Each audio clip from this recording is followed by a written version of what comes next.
I paid off my condo after years of saving. Then my sister said it should be her late wedding gift when she showed up with bags ready to move in. I whispered one thing that made her snap.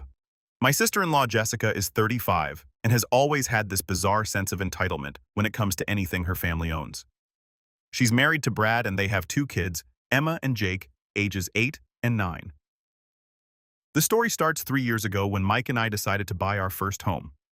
We'd been renting a small apartment and saving every penny for a down payment. We found this beautiful 2-bedroom condo in a great neighborhood. Nothing fancy, but it was ours. The mortgage was hefty, but we managed it by living frugally and putting every extra dollar toward the principal. Jessica was less than thrilled about our purchase. At the family barbecue where we announced it, she made snide comments about how some people get all the luck and how she and Brad could never afford something like that despite both having decent jobs. Her passive-aggressive comments stung, but Mike brushed them off as typical Jessica behavior. What I didn't know then was that Jessica had developed this twisted belief that anything Mike owned was somehow partially hers too. See, when their parents died 5 years ago, they'd left the family house to both Mike and Jessica equally. Jessica had bought out Mike's half using her inheritance money, which she constantly reminded everyone about. According to her logic, this meant she was entitled to any property Mike acquired afterward. Fast forward 3 years, Mike and I had been aggressive about paying down our mortgage. We cut out dining out, canceled subscriptions, took on side gigs, and threw every bonus and tax refund at the principal. It was exhausting, but we were determined to be debt-free before we turned 35.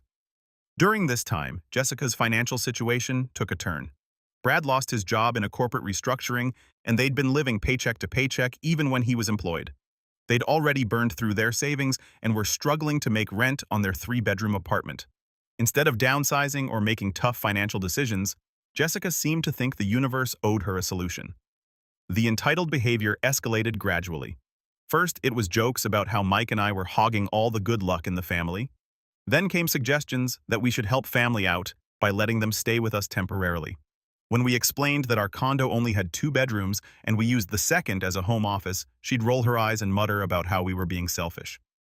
The breaking point came last month. Mike and I had just made our final mortgage payment.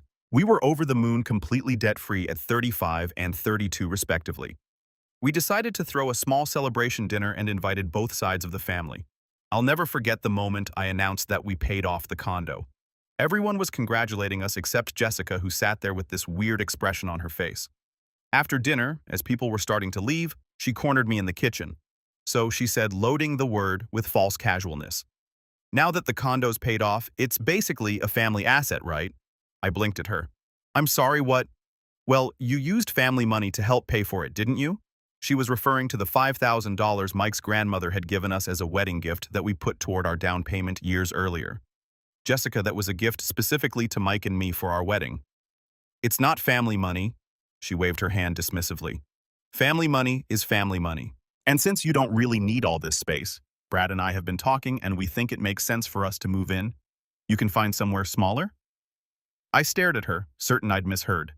You want us to move out of our home so you can move in? It's not just your home though, is it? It's a family asset.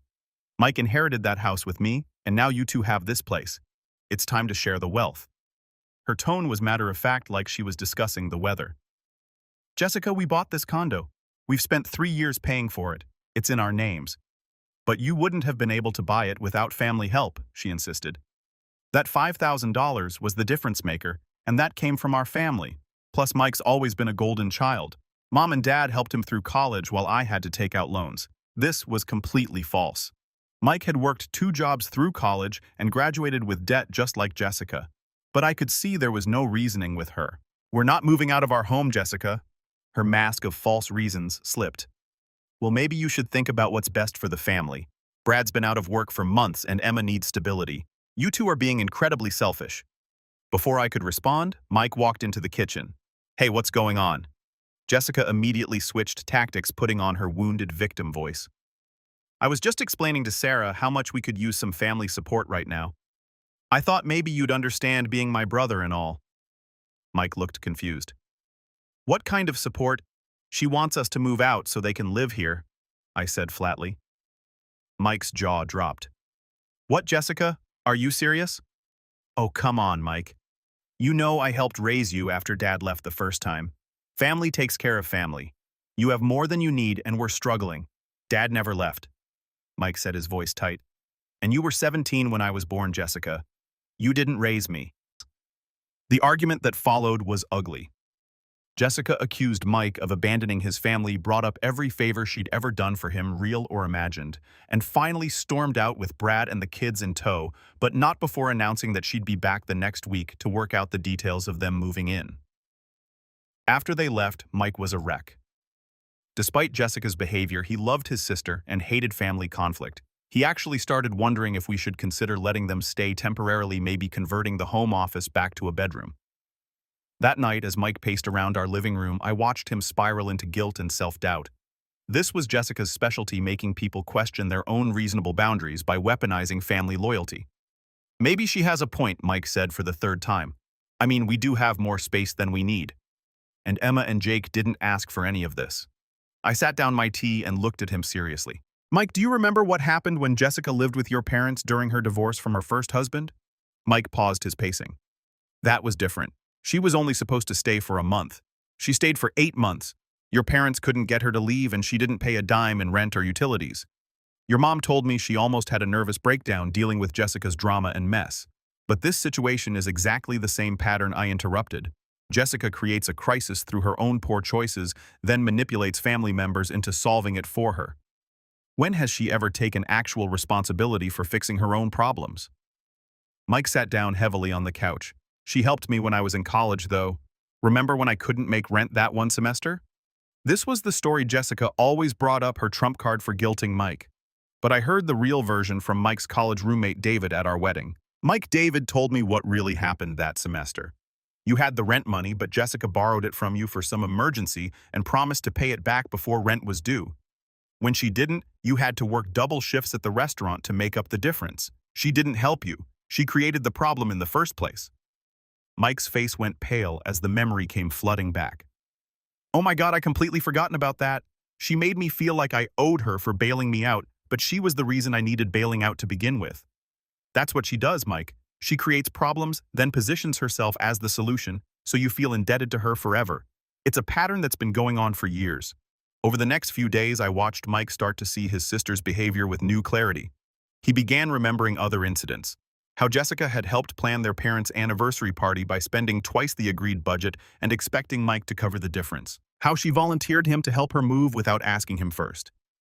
How she constantly brought up that one time she'd driven him to the hospital when he broke his ankle conveniently, forgetting that she'd caused the accident by insisting they take her car with the bald tires. But even as Mike started to see the pattern, I knew Jessica wouldn't give up easily. She'd spent decades perfecting her manipulation techniques, and our condo represented the biggest prize she'd ever gone after. Sure enough, the call started the very next day. First, it was Jessica herself crying about how hurt she was that Mike would choose his wife over his sister. When that didn't work, she sent Brad to call with a more reasonable proposal. Maybe they could just stay for a few months until Brad found a new job. When Mike held firm, Jessica escalated to using the children. 9-year-old Emma called Mike sobbing, asking why Uncle Mike didn't love them anymore and why they had to live in their car. It was clearly a coached conversation, but it still broke Mike's heart.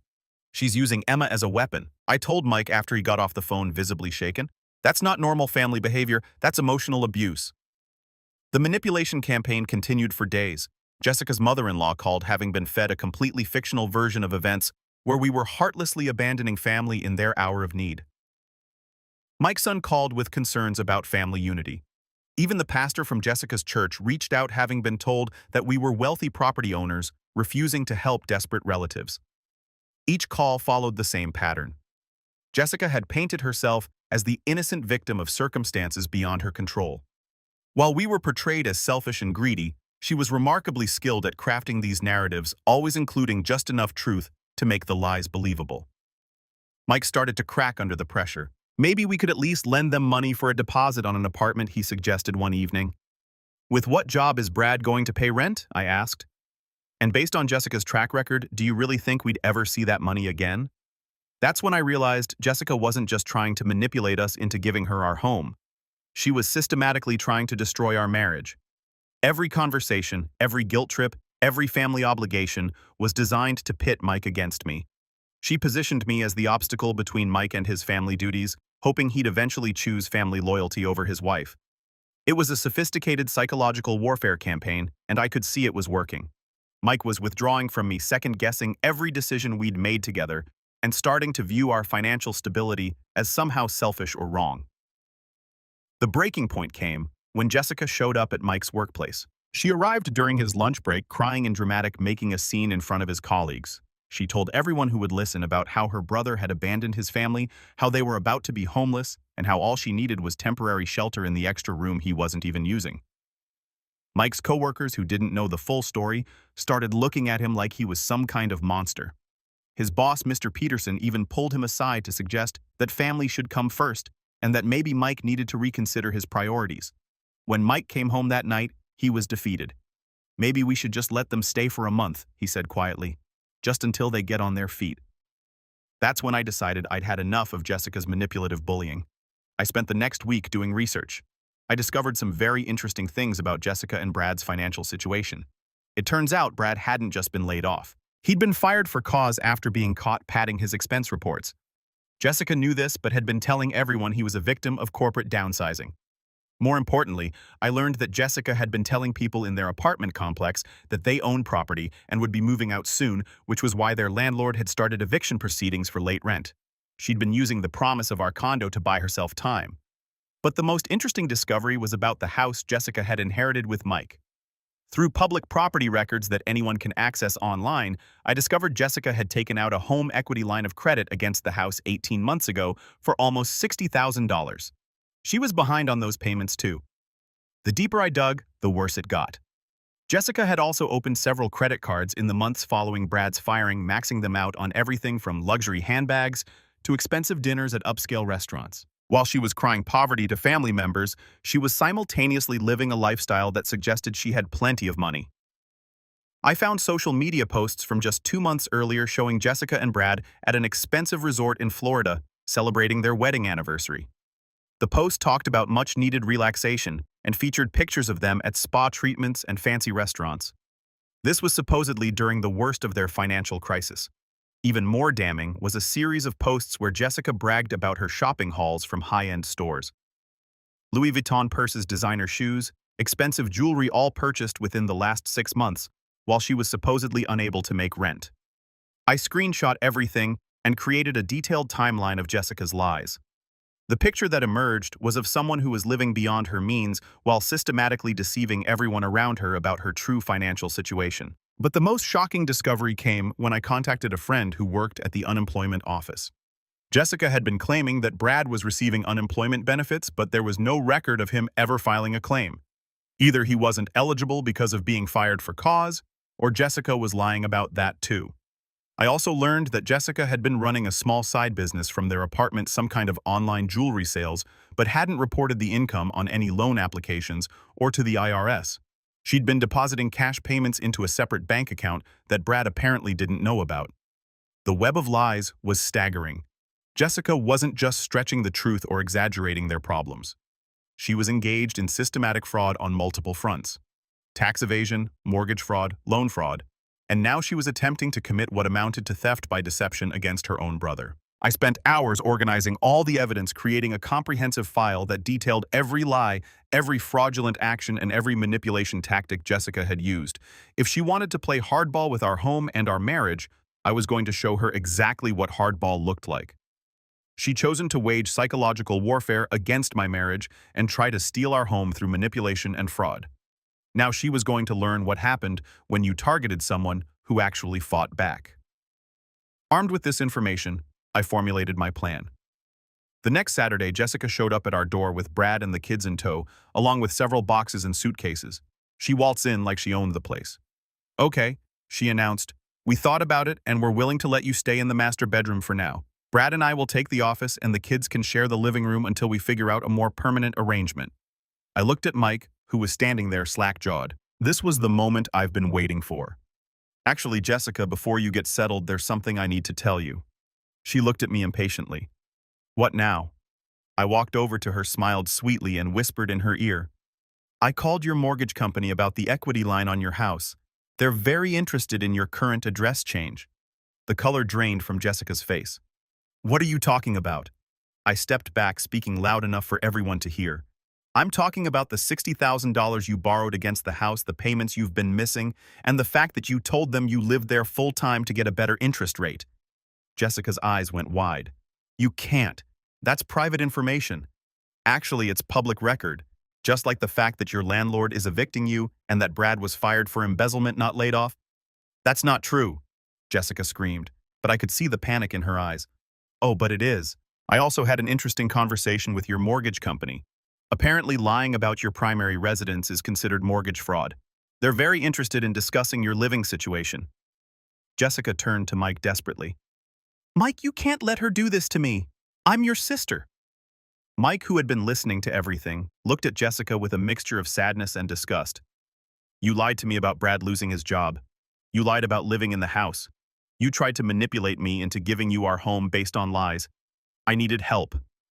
Jessica wailed. I was desperate. Being desperate doesn't give you the right to commit fraud, I said calmly. Or to try to steal our home. Jessica spun toward me, her face red with rage. You can't do this. It's not fair. I chuckled, the sound carrying no warmth whatsoever. Oh, fairness wasn't your concern before, was it? This is different. You're destroying my family. No, Jessica, your choices destroyed your family. I'm just making sure you face the consequences. What happened next was a complete meltdown. Jessica screamed through accusations and threatened everything from lawsuits to physical violence. Brad tried to calm her down while simultaneously trying to figure out how much trouble they were actually in. The kids were crying, confused by their mother's hysteria. You have no idea what you've done, Jessica shrieked at me. You've destroyed my children's lives. They'll be homeless because of you. They'll be homeless because of your choices. Not mine, I replied calmly. You committed fraud, Jessica, multiple times. That's why you're in trouble, not because I reported it. I never committed fraud. That house is my primary residence. Really? Because your utility bills show you've been living in the apartment for the past 2 years. Your children are enrolled in schools in this district, not the district where the house is located. Your voter registration, your car registration, your credit card statements, everything shows you've been living in the apartment. Jessica's face turned an even deeper shade of red. You have no right to investigate me like that. I had every right to protect my family from a criminal. I shot back. And yes, Jessica, mortgage fraud is a crime, a felony, actually. That's when Brad finally spoke up. Jessica, is this true? Did you lie about living in the house? Jessica whirled on her husband. Don't you dare take their side. We needed that money, for what Brad demanded. You told me we needed the equity line to pay off your student loans. But if we're behind on payments, we needed it for things, important things. Jessica was becoming increasingly frantic as her lies unraveled in real time. I pulled out my phone and showed them some of the screenshots I'd collected. Important things like designer handbags, spa weekends, 5-star restaurants. Brad's face went white as he scrolled through the images. Jessica, we were supposed to be broke. You said we couldn't afford groceries, but you spent $800 on a purse last month. I deserve nice things after everything I've been through. Jessica screamed. I've been stressed and depressed, and retail therapy is the only thing that helps. Retail therapy with money you stole through fraud, I pointed out. Mike, who had been watching this entire exchange in stunned silence, finally found his voice. Jessica, you've been lying about everything. Your financial situation? Brad's job, where you live, what you spend money on. How can you expect us to help you when nothing you've told us is true? Because I'm your sister, Jessica wailed. Sisters don't abandon each other. Sisters also don't try to steal each other's homes through fraud and manipulation, Mike replied quietly. The revelation about Jessica's secret spending and lies was clearly news to Brad as well. As the reality of their situation sank in, he began asking more questions, and Jessica's answers became increasingly desperate and contradictory. Wait, Brad said, looking at another screenshot. You told me your sister lent you money for Emma's school supplies, but you bought these shoes the same day for $300. I needed shoes for a job interview. What job interview? You said you weren't looking for work because you needed to be available for the kids. There were potential opportunities. I watched their marriage implode in real time as Brad realized the extent of Jessica's deception. She hadn't just lied to us. She'd been systematically lying to him too, apparently for months. How much money have you borrowed from your family? Brad asked quietly. Jessica's silence was telling. Jessica, how much money? It's not that much, she mumbled. I decided to help Brad understand exactly what his wife had been up to. According to my research, at least $4,000 from family members, not counting what she's asked from friends and neighbors. She's also got about $40,000 in credit card debt that you might not know about. Brad stared at his wife in shock. $40,000, Jessica. How is that possible? You lost your job. I had to keep us afloat somehow, by committing fraud and lying to everyone who cares about us. The fight between Jessica and Brad continued for another 20 minutes, with Jessica alternately trying to justify her actions and blame everyone else for her problems. She blamed me for being vindictive, Mike for being unsupportive, Brad for losing his job, the mortgage company for being unreasonable, and society in general for not understanding how hard her life was. What she never did was take actual responsibility for any of her choices. Finally, Mike stepped in. Jessica, you need to leave now. But Mike, no. You tried to steal our home. You lied about everything. You brought your children here planning to force us out of our own place. I'm done. It took another hour of drama, but eventually they left. Jessica was still screaming threats as Brad loaded their stuff back into their car. The aftermath was swift and brutal. The mortgage company launched an investigation into Jessica's loan the following Monday. Since she couldn't prove she was actually living in the house and had been making payments, they called the full amount due immediately. Her landlord completed the eviction process by Wednesday. Jessica, Brad, and the kids ended up staying in a motel while Brad's parents decided whether to let them crash in their basement. The house Jessica had inherited, the one she'd been so proud of buying Mike out of, went into foreclosure within 2 weeks. She lost everything. The legal consequences were swift and severe.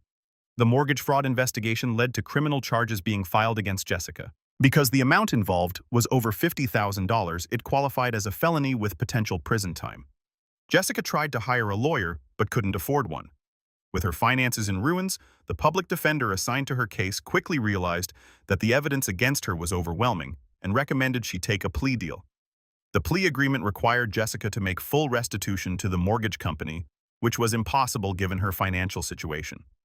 She was sentenced to 2 years of probation community service in order to attend financial counseling and therapy for compulsive spending. The criminal conviction made it nearly impossible for Jessica and Brad to find decent housing. Most landlords run background checks, and a felony fraud conviction is an automatic disqualifier. They ended up having to rent a rundown trailer in a questionable neighborhood, paying twice the normal rate because the landlord specialized in renting to people with criminal records. But the financial consequences were just the beginning of Jessica's problems. The investigation into her mortgage fraud had uncovered her unreported income from the jewelry business, which triggered an audit from the IRS. She owed thousands in back taxes and penalties, money she obviously didn't have. The IRS garnished her wages from the retail job she'd finally been forced to take, leaving the family with barely enough to survive. Brad was working 2 part-time jobs, but his association with Jessica's criminal activity made it difficult for him to find steady full-time employment. The stress destroyed what was left of their marriage. Brad had initially tried to stand by Jessica, believing her claims that she'd only been trying to help their family. But as the full extent of her deception became clear, he realized he'd been married to a stranger. The breaking point came when Brad discovered that Jessica had forged his signature on several of the credit card applications. Not only had she committed fraud against financial institutions, she'd also committed identity theft against her own husband. "I was trying to protect you," Jessica insisted when confronted with copies of the forged documents. "If the applications were in your name too, it would hurt your credit. You forged my signature, Jessica. You committed identity theft against me, your own husband. How is that protecting me? I didn't have a choice. We needed the money. We needed the money because you were spending thousands of dollars on designer clothes and spa treatments while telling me we were broke." The divorce proceedings were brutal. Brad filed for divorce citing irreconcilable differences, but also requested that Jessica be held responsible for all the fraudulent debts since she'd hidden them from him. He had documentation showing that he'd been unaware of most of Jessica's spending and borrowing. Jessica tried to claim that Brad was abandoning his family in their darkest hour, but the evidence of her systematic deception was too overwhelming. Even Jessica's own mother testified that she was concerned about her daughter's relationship with truth and money. Brad managed to find a better job, but it paid 30% less than his old one, and they had to move 3 states away to take it. Before they left, Jessica made one final attempt at reconciliation, calling Mike to apologize and ask for financial help with the moving costs. Mike's response was simple: "You made your choices, Jessica. Live with them." The family fallout was intense, but relatively short-lived. A few relatives initially took Jessica's side, believing her version of events where we had heartlessly destroyed her life. But when the truth about Brad's firing and the mortgage fraud came out, support dried up quickly. Jessica's mother-in-law, who had initially offered them her basement, rescinded the offer when she learned about the fraud. "I can't have criminals living in my house," she told Brad over the phone while Jessica listened on speaker. Mike's aunts and uncles, who had known Jessica since she was born, were disgusted by her behavior. Uncle Robert, who had always been Jessica's favorite, called Mike to apologize for not seeing through her manipulation sooner. "I always knew Jessica had entitlement issues," he said, "but I never imagined she'd commit fraud and try to steal your home." The extended family gradually learned the full scope of Jessica's lies. She'd been borrowing small amounts of money from various relatives for months, always with some SAB story about temporary hardship.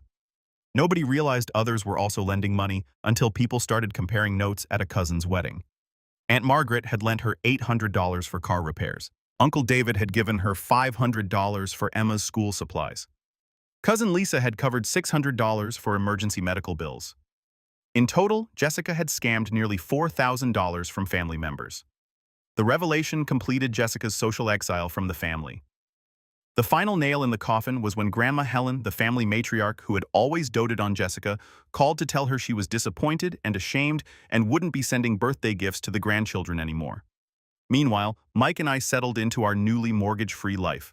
The experience had been traumatic, but it also brought us closer together.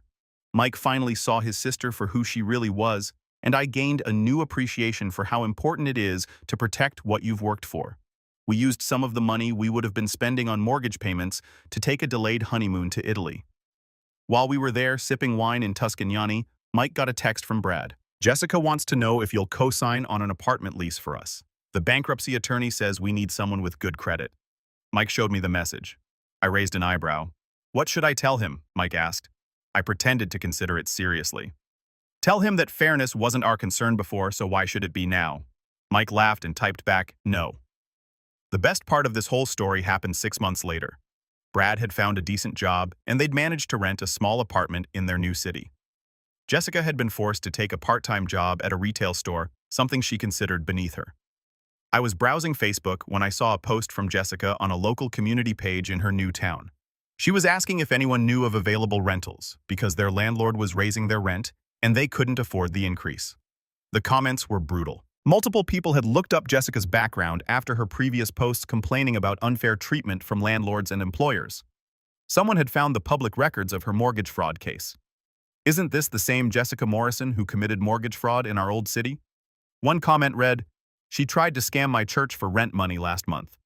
Another added said she was a single mother whose husband died in Afghanistan, but I looked it up, and her husband works at the tire shop downtown. The thread devolved into a public discussion of Jessica's various lies and scams. By the end, she deleted the post, but screenshots were already circulating in local Facebook groups. The lesson here, I suppose, is that entitlement and fraud have consequences. Jessica spent years believing she deserved whatever she wanted, regardless of who she had to hurt to get it.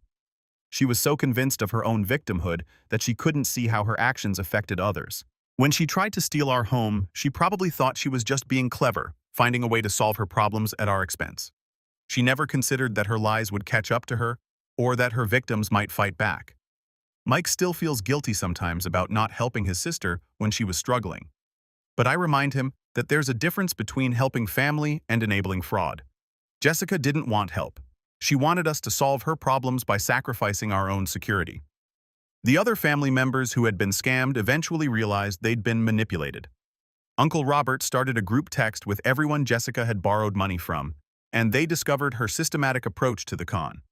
She told each person they were the only one she was asking, that she was embarrassed to need help, and that she'd pay them back as soon as Brad's severance pay came through.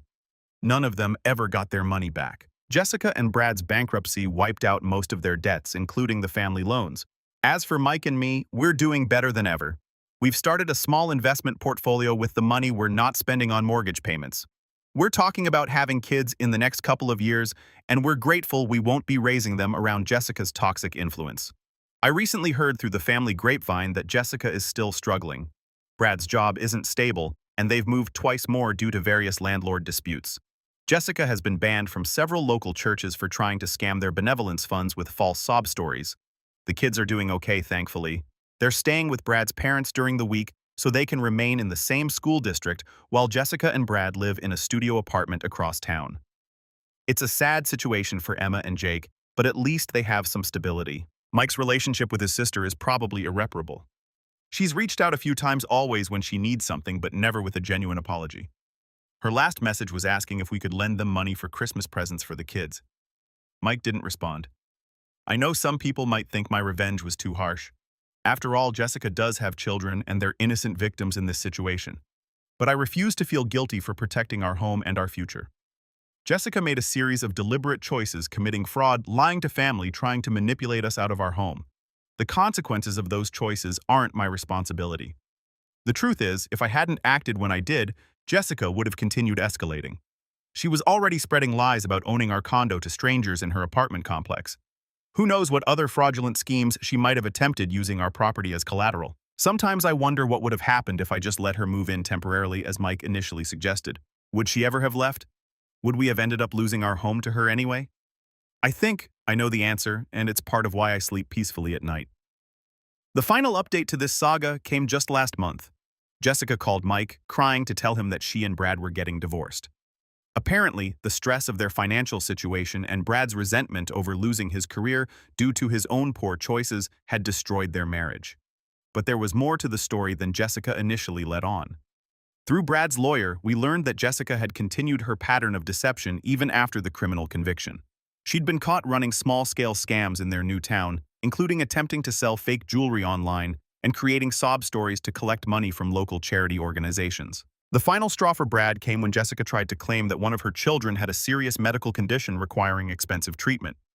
She'd created fake medical documents and was soliciting donations from their new church congregation. When Brad discovered what she was doing, he realized that his wife was not just a desperate woman who had made poor choices. She was a compulsive liar and con artist who would never change. She tried to use our children as props in her scams.